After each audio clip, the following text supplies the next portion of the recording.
جب سب آپ کے مخالف ہوں تو جانور بن جایا کریں۔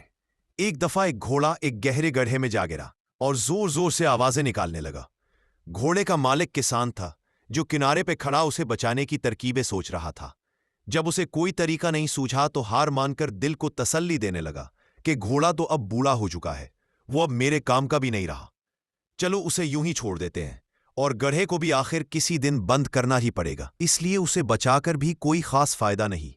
یہ سوچ کر اس نے اپنے اپنے پڑوسیوں کی مدد لی اور گڑھا بند کرنا شروع کر دیا۔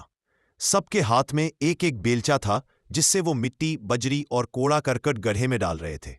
گھوڑا اس صورتحال سے بہت پریشان ہوا، اس نے اور تیز آواز نکالنی شروع کر دی۔ کچھ ہی لمحے بعد گھوڑا بالکل خاموش سا ہو گیا۔ جب کسان نے جھانکا تو یہ دیکھ کر حیران رہ گیا کہ جب جب گھوڑے کے اوپر مٹی اور کچرا پھینکا جاتا ہے تب تب وہ اسے جھٹک کر اپنے جسم سے نیچے گرا دیتا ہے اور پھر گری ہوئی مٹی پر کھڑا ہو جاتا ہے۔ یہ سلسلہ کافی دیر تک چلتا رہا۔ کسان اپنے پڑوسیوں کے ساتھ مل کر مٹی اور کچرا پھینکتا رہا اور جو کچھ ہی ہے اور گھوڑا اسے اپنے بدن سے ہٹا ہٹا کر اوپر آتا گیا اور دیکھتے ہی دیکھتے اوپر تک پہنچ گیا اور باہر نکل آیا۔ یہ منظر دیکھ کر کسان اور اس کے پڑوسی سکتے میں آ گئے۔